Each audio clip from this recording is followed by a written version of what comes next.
So, Bella, can you come to the front real quick? Because we about to have a whole key about you. Hope you're okay with that. Hi everyone, my name is Courtney and welcome to the first video ever here on my channel. Today I'm keeping it short and sweet and I'm going to give you guys a few of my unpopular slash maybe popular opinions about Twilight, and more specifically about Bella and her relationship. So if you think you'd be interested, keep on watching, and thank you for clicking on today's video.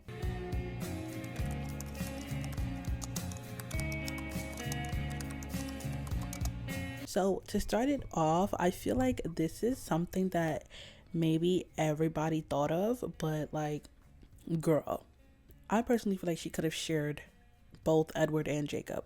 I feel like there was no reason for her not to share, because I feel like honestly their connections are so vastly different that, like, honestly, all jokes aside, that is something that you have to actually explore to kind of figure out if it's something that you really want.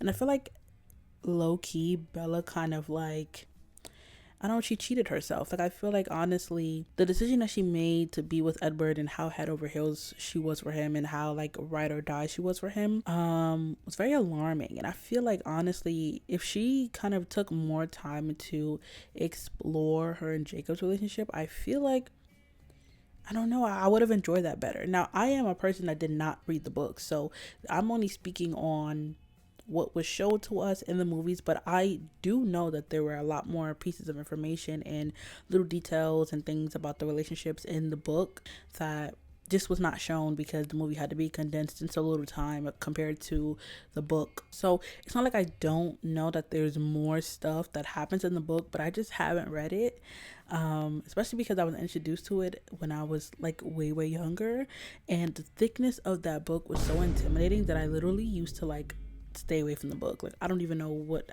was wrong with me as a kid, but now that I'm older, I'm definitely more inclined to read the book because I definitely do genuinely want to know more about her and Jacob's relationship, and just I want to know more about the timeline, because obviously in each movie the timeline is very just compact, you know what I mean? It's very compact. It's just very like boom boom boom boom boom, and there's not really much, little breadcrumbs in between each big event. But anyways, back to the opinion. I feel like honestly she really should have explored them too. Like, I don't know why she was acting like she just couldn't.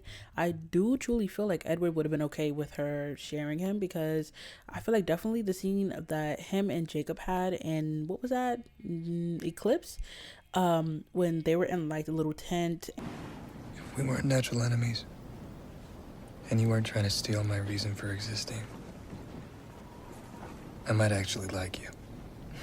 I feel like that whole interaction between them really showed me personally that I don't think that Edward was ever really mad at Jacob, and I think Jacob was never really mad at Edward, him as a person. I think Edward was really just mainly mad at like how Jacob be crossing boundaries and like not giving a fuck. Like, he don't be giving a fuck. He really just be doing whatever he want to do and just not thinking things through.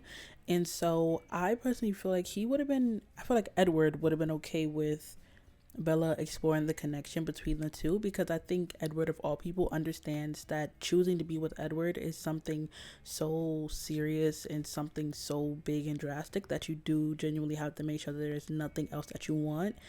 So I'm like, girl, just share them. Like, they're gonna be okay with it, bro. Like, it's very obvious that they will go to the ends of the earth to fight for her, to defend her, protect her, and love her. So girl, take advantage of that. You're already taking advantage of everything else. No shade, sister, I love you, but I'm just, listen, don't shoot the messenger, okay? I don't even think this is unpopular. I think this is probably popular. Maybe not. Maybe not. I do genuinely feel like Bella was more in love with the idea of Edward more than she loved Edward. Walk with me. I feel like throughout each movie we kind of get a glimpse into her fear and definitely into her mind. We kind of get a glimpse that she is kind of opposed to death, or she's afraid of it. There's something about death that she just genuinely does not like. And so I feel like, honestly, especially in the first movie when she was narrating something, one of her first few words was like, I never imagined how I would die or something like that. I'd never given much thought to how I would die. But dying in the place of someone I love seems like a good way to go. And I think that watching it as I'm older now, a 21-year-old, I'm like, I am starting to realize that like she is kind of obsessed with the idea of dying. She's kind of obsessed with the idea of not dying.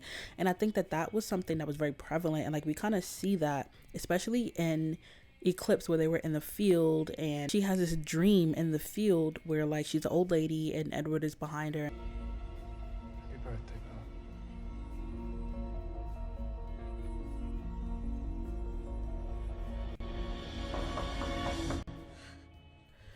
When we kind of see these symbolisms and like these constant reoccurrings that kind of surround death, it's kind of like, girl, what's that about?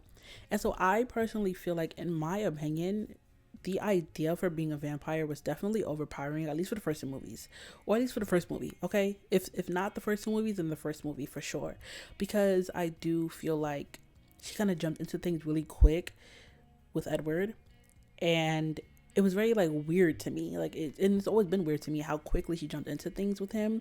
And I think honestly, watching Breaking Dawn Part 2, where she kind of embraces the fact that she's a vampire, it kind of just goes to show that like that's really what she wanted at the end of the day. Like I think that was her main goal, to become like Edward. And I think that was the main reason why she never judged him. She never yelled at him about it or anything like that. If anything, all she ever talked about was being changed by him. Like she literally would beg this man over and over and over again.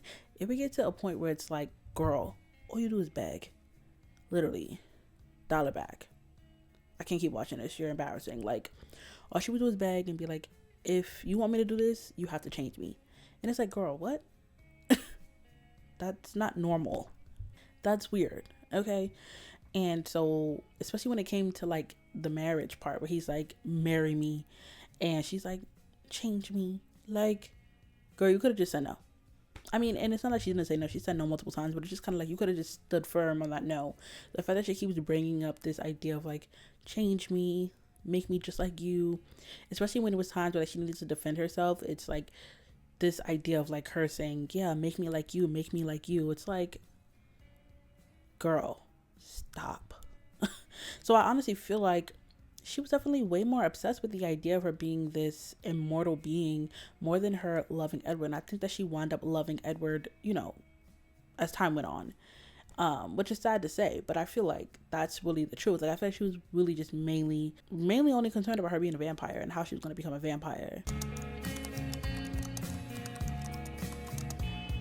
The relationship that Edward had with Bella, the idea, it was like the same thing, where like he was also in love with the idea of Bella. He was in love with the idea of kind of having something that he knew that he shouldn't have, while also kind of being able to peel back the layers of this human who he cannot get a read on. And as we know in the first movie, he could read minds, but as we find out in the last movie, Breaking Dawn Part 2, Bella's a shield, and that's why he can never read her mind. And I think that was kind of something that kind of intrigued him, and that was something that definitely led their relationship. Like I feel like that's why he was fighting so hard to like not like her, because obviously it's like against the rules with the Volturi, but also I think it intrigued him more because he couldn't get a read on her. And then once he found out that she actually didn't judge him and like fully embraced him like that, it was very strange. But like I feel like that also kind of drew him closer to her, because I'm guessing he kind of met, like when he said, oh yeah, I've been waiting for you for 100 years. First of all, that's weird. She's 17. Second of all, you have not been waiting for this girl specifically. You've been waiting for a kind of person that you personally feel like wouldn't have judged you and would kind of allow you to be who you want to be. Hi guys, editing Courtney here. Let me actually take these glasses off. I want to kind of elaborate what I meant with this part. What I was trying to say was that like I'm almost 100% sure that he didn't even really try dating when he was going through his like Ripper phase. And so I feel like him deciding that person that he's been waiting for 100 years being Bella is like, that's kind of crazy and unrealistic. Like, he has not been waiting for that girl for 100 years, and like the idea of Bella and who she is somebody that he could have found a long time ago. Does that make sense? I don't know. I think the idea was kind of like, oh, I finally found a person that's not going to judge me, that's not going to, make me feel bad or anything like that for being a vampire.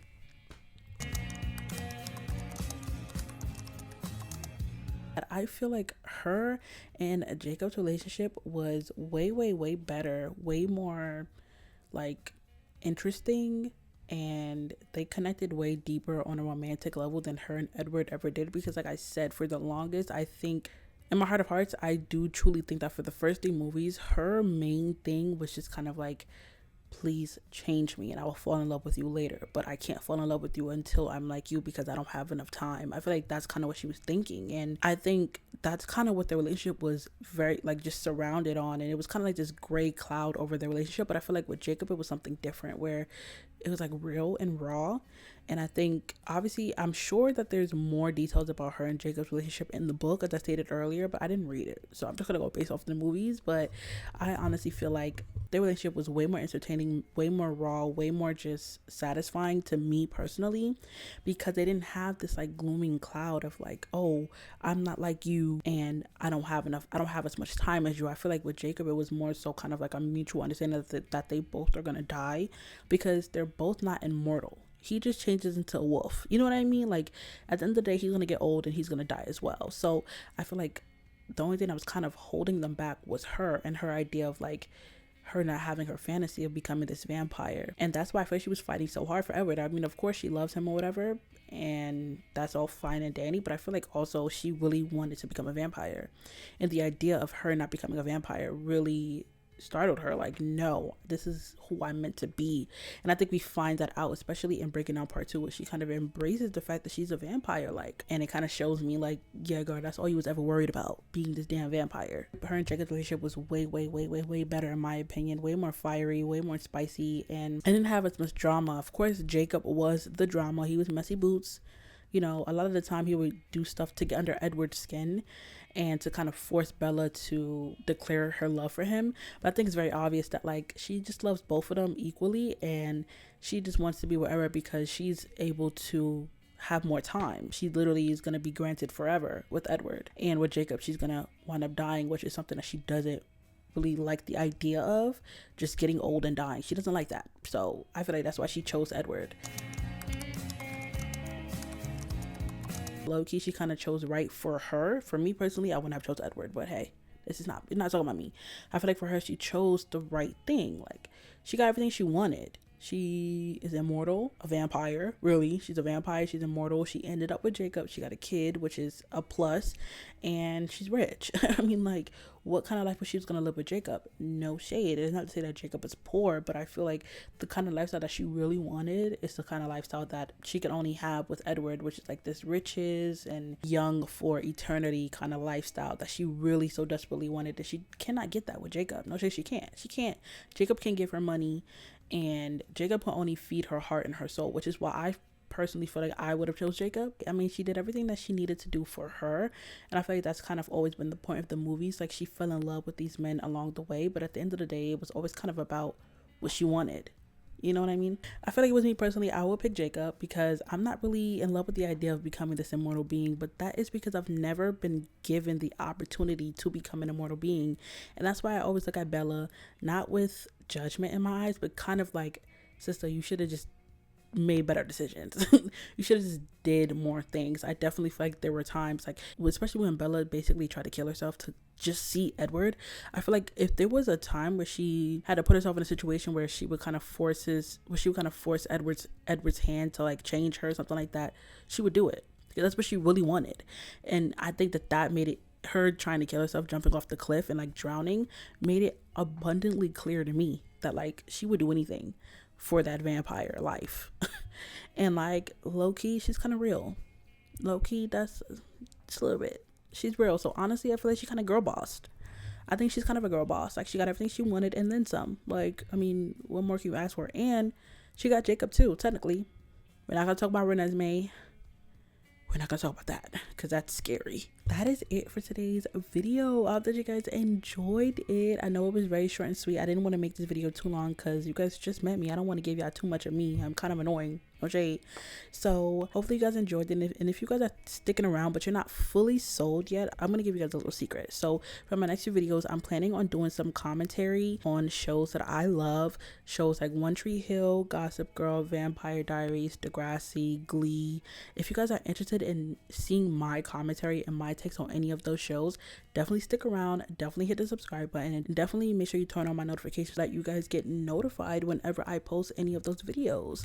Let me know your unpopular opinions, what you think about my opinions, and just your overall thoughts on the Twilight series, and I will definitely see you guys in my next video. Bye.